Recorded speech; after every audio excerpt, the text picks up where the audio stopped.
These days you can edit photos almost just as good on your smartphone as you would be on your computer. In fact, I've gotten away with editing my photos on my smartphone for paid clients. Shh, they don't know. Because honestly, they're just as good as if I had edited them on my computer.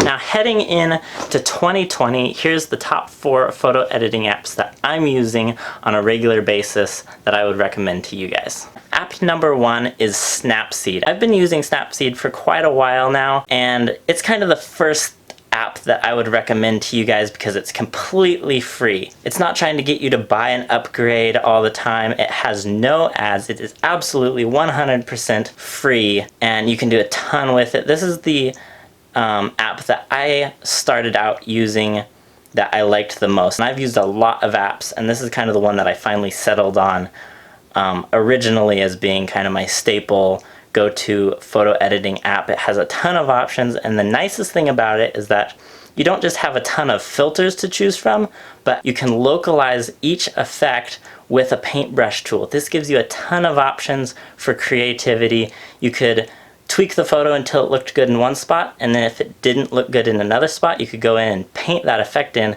just in that one area. So there's just a ton of creative opportunity here with this app, so definitely try that one out, especially because it's totally free. I haven't seen any other completely free apps that really even compare to Snapseed. That used to be my staple photo editing app. I'm not using it quite so much anymore, but that's because now I'm paying for some other apps that are a little bit better. Now let's go ahead and take a look at app number 2.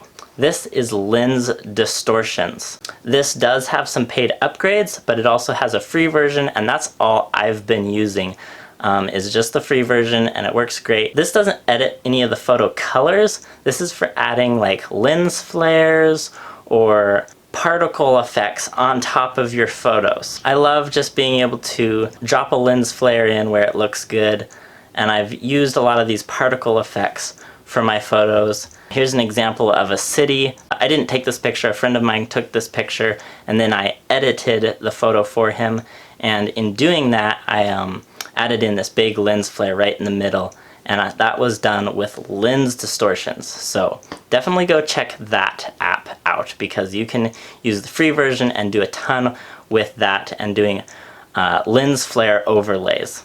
Alright, on to app number 3.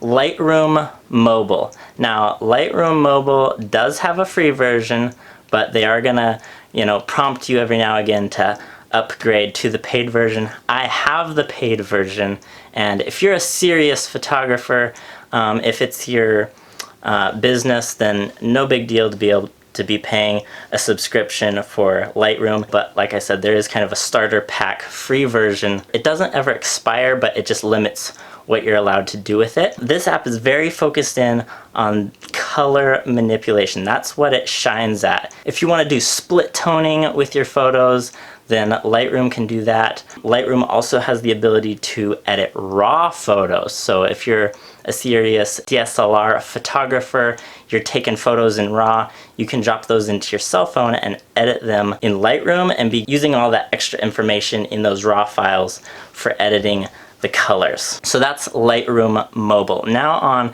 to app number 4, which is another app that you're going to get in the Adobe Creative Cloud along with your subscription to Lightroom Mobile, which is Spark Post. And I have been using this so much, I decided to mention it in this video.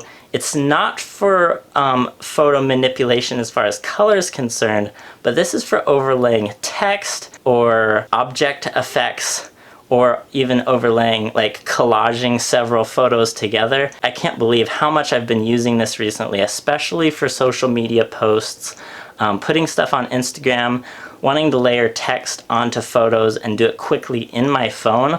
And I've been able to do some really creative stuff. And my girlfriend has even designed t-shirts. I should show you one of those. So here's the t-shirt she designed in Spark Post. So Spark Post has like a ton of clip art and stuff that you can drag in and overlay on top of your photos, along with all different kinds of fonts and yeah, just really for getting creative with text and clip art on top of your photos. And that is Spark Post. And Like I said, I downloaded it not thinking I was going to use it that much, and then all of a sudden it's like I'm using it all the time. Just really couldn't believe how handy it was, and figured I'd throw that into this video as one of the top photo editing apps that I've been using going into 2020. Hopefully this helps you photographers out if you have just like gone through 100 different apps and haven't found something yet you liked. I've done the same things and finally landed as kind of these as being my staple right now. So hope you guys learned something. If you did, please subscribe. Do it anyway. Go watch my other videos right here. Check out the merch, link in the description below, and I'll see you guys next time.